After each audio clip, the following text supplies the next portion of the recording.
तो आज बताने जा रहे हैं ऑपरेटर के बारे में। ऑपरेटर क्या होगा, ऑपरेशन होता है वो वेरिएबल पे और वैल्यूज़ पे, है ना। तो ये मतलब इसको बताया था कि इसेंशियल है बिल्डिंग ब्लॉक से, मतलब ये बहुत इंपॉर्टेंट है समझना, क्योंकि जब भी प्रोग्राम लिखोगे तो क्या होता है वो लॉजिक से भरा होता है प्रोग्राम, राइट। तो कहीं पे प्लस करना है, माइनस करना है, उस सब चीज़ों के लिए ऑपरेटर हमारा यूज़ होगा। जैसे बेसिक ऑपरेटर को अगर समझो तो बेसिक ऑपरेटर क्या रहेगा, मान लो अगर कोई वैल्यू है 4 और कोई वैल्यू है 5, इस दोनों को मान लो ऐड करना है तो क्या लिखोगे, 4 + 5 कितना रिजल्ट आ जाएगा, 9। तो यहाँ पे ये प्लस जो है, ये प्लस क्या है, ऑपरेटर, है ना। इस तरह से बहुत सारा ऑपरेटर होता है। तो बहुत टाइप के ऑपरेटर होते हैं। पहला जो टाइप होता है ऑपरेटर का वो है हमारा अर्थमेटिक ऑपरेटर। अर्थमेटिक ऑपरेटर जो बेसिक अर्थमेटिक ऑपरेशन के लिए यूज़ होता है, जैसे plus, minus, star, divided, modulus, ये सब क्या हो गया, अर्थमेटिक ऑपरेशन में आ गया। जैसे अब क्या होगा, जैसे इसी को अगर समझो प्रोग्रामिंग के हिसाब से, अगर मान लो 4 है यहाँ पे और यहाँ पे 5 है, तो हम क्या करते हैं, 4 को किसी एक वेरिएबल में रखते हैं। तो कौन सा वेरिएबल है, मान लो पहले 4 मुझे पता है कि नंबर है तो इंट में जाएगा, इंट, और मान लो ए बराबर रहता 4। क्लियर है ये चीज़। सेमी कॉलन से सेपरेट होता है, स्टेटमेंट बताए थे। दूसरा लिखेंगे स्टेटमेंट बी बराबर 5। अब जब गुना करेंगे या ऐड करेंगे तो क्या होगा, हमारा आंसर किस में आएगा, इंटीजर में आएगा। तो मुझे एक और वेरिएबल बनाना पड़ेगा सी, या आंसर जो भी बोलो उसको, ये क्या करेगा, ये दोनों का एडिशन करके रखेगा, राइट। तो यहाँ पे लिख सकते हैं a + b। ये चीज़ क्लियर है कि नहीं। तो ये जो हमारा ऑपरेशन हो रहा है इसको हम लोग बोलेंगे अर्थमेटिक ऑपरेशन, जहाँ पे प्लस ऑपरेटर यूज़ हो रहा है। क्लियर है।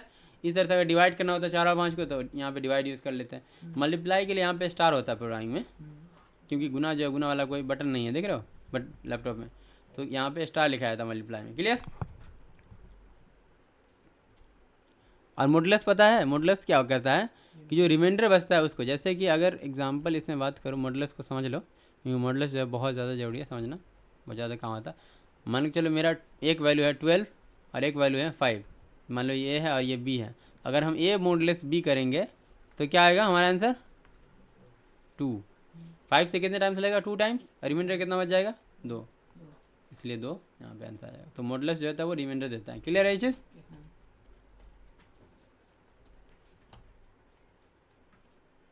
यहाँ पे कुछ एग्जांपल देख सकते हो, मान लो एक वैल्यू है मेरा 10, दूसरा वैल्यू है 3।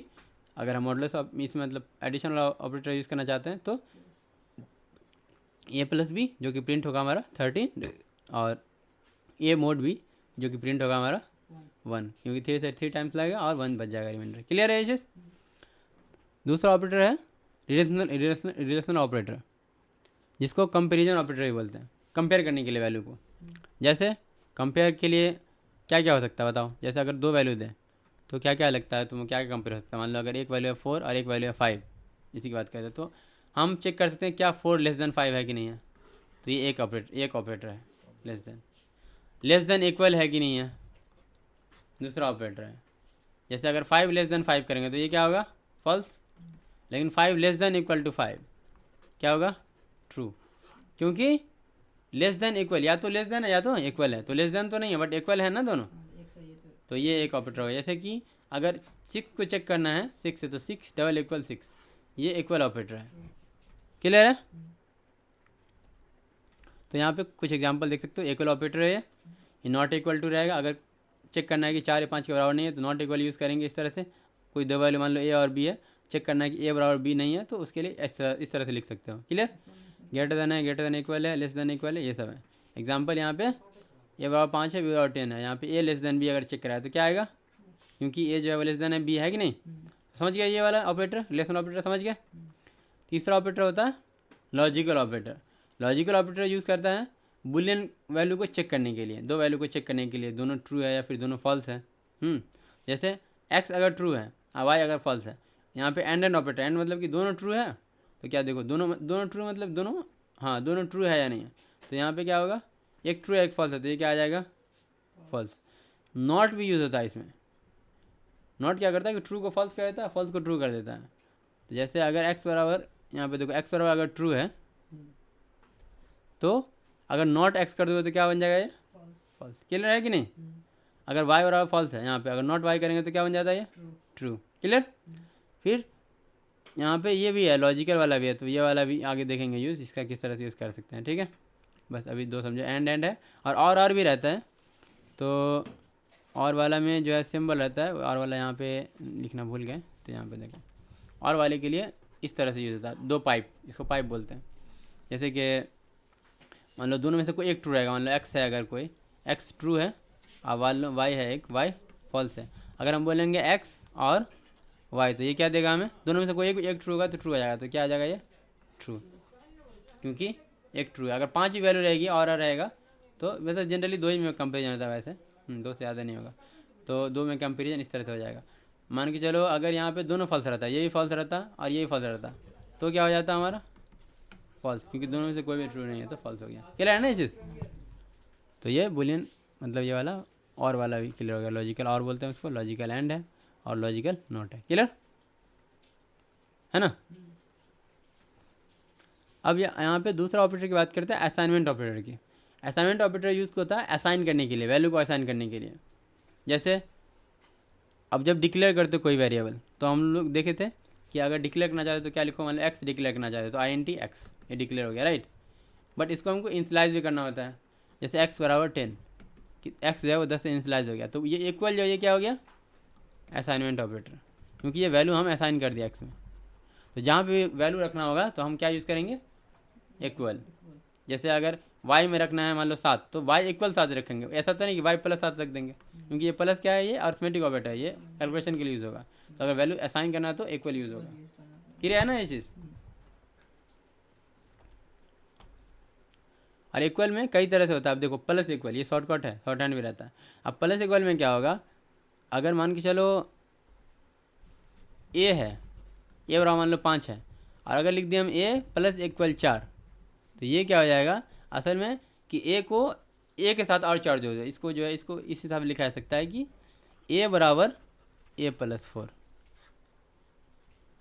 ठीक है, शॉर्ट हैंड है ये। तो जैसे इसका वैल्यू अगर इवेल्यूएट करो तो कितना होना चाहिए, 5 प्लस 4 कितना होगा 9। क्लियर है ना ये चीज़। तो 9 तो कैलकुलेशन में हुआ, लेकिन ए की वैल्यू जो होगी, ए की वैल्यू भी 9 हो जाएगी। अभी ए की वैल्यू कितनी थी 5, बट प्लस इक्वल का, क्योंकि प्लस तो हुआ 4, ए प्लस 4 लिखा रहता तो वो भी आता कितना 9। बट अगर ए प्लस 4 करेंगे तो क्या होगा, 9 तो आ गया, लेकिन ए की वैल्यू अभी भी 5 ही रहेगी। बट अगर ए बराबर ए प्लस 4 लिख दें, मतलब क्या होगा कि ए में तो 4 जोड़ दो, लेकिन फिर जो वैल्यू आया उसको हम ए में रख देंगे। तो इसलिए यहाँ पे 5 प्लस 4 कितना हो जाएगा, ये अभी 9 हो जाएगा यहाँ पे। क्लियर है कि नहीं ये चीज़। देखिए लगा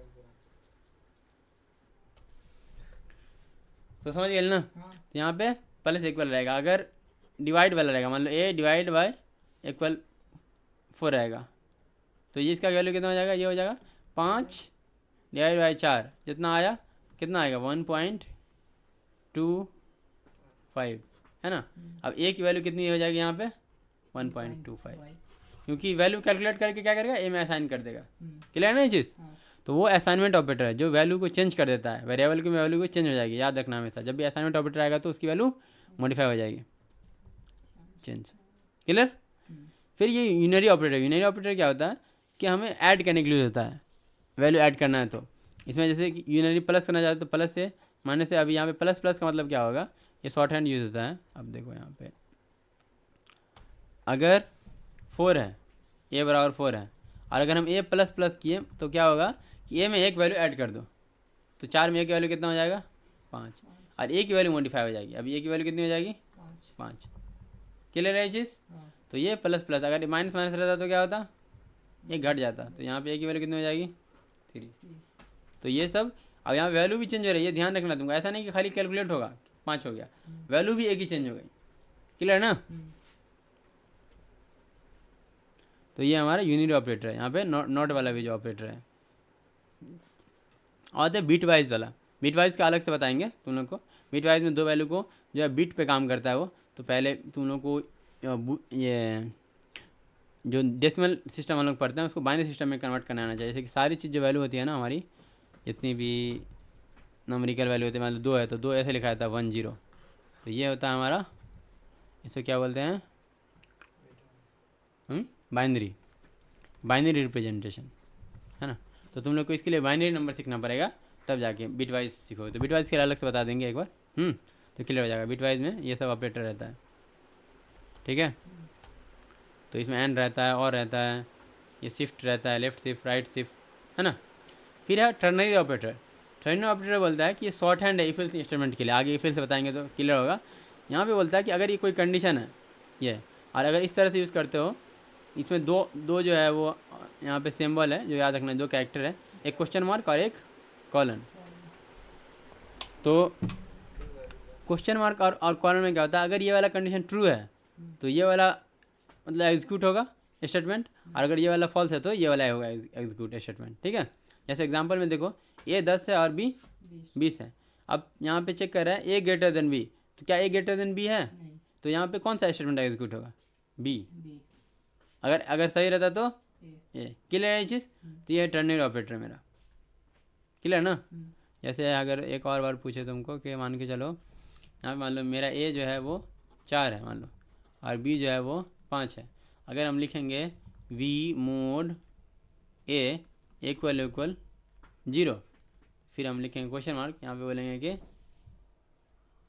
डिविजिबल, या फिर क्योंकि पूरी तरीके से डिविजिबल है, और यहाँ पे मान लो अगर कॉलन लेके देखेंगे नॉट डिविजिबल, तो क्या प्रिंट होगा अगर हम इसको प्रिंट करें इस लाइन को? तो नॉट डिविजिबल, तो हमारे हिसाब से क्या प्रिंट होगा बताओ?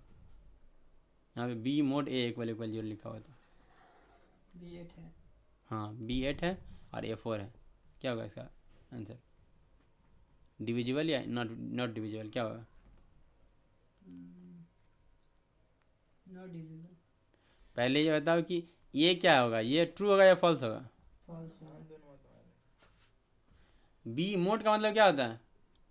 मोड का मतलब कि रिमाइंडर चेक करना है। तो 8 को अगर मोड करो 4 से तो रिमाइंडर कितना आएगा? 0। हाँ 0 आएगा। 0.5 दे 4 से पूरी डिवाइड ही हो जाएगा ना 8, तो रिमाइंडर तो 0 ही आएगा। 4 से तो डिवाइड ही हो जाएगा। 10 अगर मोड 3 करेंगे तो कितना आएगा? 3 1 सॉरी, क्या है? क्योंकि 1 बचेगा डिवाइड करने के बाद। 4 से अगर 8 में डिवाइड करोगे तो कितना बचेगा? 0 बचेगा ना। तो इसका क्या आएगा? ये आंसर ट्रू है। ये वाला यहाँ पे देखो, यहाँ पे कंपैरिजन ऑपरेटर यूज हो रहा है, राइट? रिलेशन है जिसको बोले थे, तो इस बोल रहा है कि जो बी मोड है 0 बराबर 0 है कि नहीं? ट्रू है कि नहीं?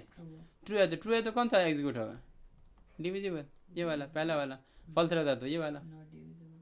क्लियर है कि नहीं? तो तुम्हें मोड ही नहीं समझ में आ रहा है। 15 मोड 6 कितना होगा बताओ? 3। तो आप समझ में आ रहा है। तो मॉडल्स ऑपरेटर को जानो, इसलिए पूछे थे तुमसे। क्लियर है ना ये चीज़? इसलिए इसके लिए इसका जो सही स्टेटमेंट क्या होना चाहिए? डिविजिबल। अगर इसको प्रिंट करेंगे तो क्या आ जाएगा? डिविजिबल। क्लियर? उसके बाद से इंस्टेंस ऑफ ऑपरेटर भी यूज होता है। अब इंस्टेंस ऑपरेटर यूज होता है चेक करने के लिए क्या वही उसी टाइप का जो है हमारा वैल्यू है कि नहीं। जैसे यहाँ पे देखो, एस को इनिशियलाइज किया है किससे? हेलो स्ट्रिंग से। तो हम चेक करेंगे क्या एस जो है वो इंस्टेंस ऑफ स्ट्रिंग है, तो क्या आएगा यहाँ पे? ट्रू। अगर यहाँ पे इंटीजर आएगा INT बराबर 5, तो अगर हम चेक करेंगे क्या इंस्टेंस ऑफ इंटीजर है, तो क्या आएगा वो? ट्रू। अगर इंस्टेंस ऑफ स्ट्रिंग चेक करेंगे इंटीजर को, तो क्या आएगा? फॉल्स। समझे? जैसे सोचो यहाँ पे अगर मान लो INT बराबर 5 है, अगर हम चेक करेंगे कि ए इंस्टेंस ऑफ स्ट्रिंग, तो क्या आएगा? फॉल्स आएगा ना, क्योंकि ये इंटीजर का है। अगर हम चेक करेंगे ए इंस्टेंस ऑफ इंट नहीं होता है, तो इंटीजर होता है, तो इंटीजर जो है यहाँ पे, तो क्या आएगा? ये ट्रू। समझ में आ गया कि नहीं? तो ये भी जो है हमारा क्लियर हो गया। तो समझ गया सारा, इतना सारा ऑपरेटर जो रहता है वो हमारे पास अवेलेबल रहता है। और तो ये सारा ऑपरेटर का यूज़ करके क्या कर सकते हो तुम? कैलकुलेशन कर सकते हो, कुछ डिसीजन ले सकते हो कि ट्रू है या फॉल्स है उसके हिसाब से, है ना। डाटा को मैनिपुलेट कर सकते हो। तो इसलिए ऑपरेटर को समझना बहुत ज़्यादा जरूरी है। अब इतना सारा ऑपरेटर समझ गया तो अब क्या करना है तुम लोग को? अगर एडिशन का प्रोग्राम लिखना है या फिर कोई टर्नरी वाला ऑपरेशन यूज़ करना है, टर्नरी वाला ऑपरेटर, तो इन सब चीज़ों में क्या है, या फिर लॉजिकल ऑपरेटर यूज़ करना है, तो लॉजिकल ऑपरेटर में जो है यूज़ कर सकते हो ये सारा चीज़, है ना। सब में एक दो प्रोग्राम जो है तुम लोग को बना लेना है, जो जहाँ पे लॉजिकल ऑपरेटर का यूज़ हो, जहाँ पे असाइनमेंट ऑपरेटर का यूज़ हो, यूनरी ऑपरेटर का यूज़ हो। तो ये सारा जो है सारे ऑपरेटर का यूज़ करके एक एक प्रोग्राम बनाना है। तो सारा बना करके उसका दिखा दो। क्लियर? चलो।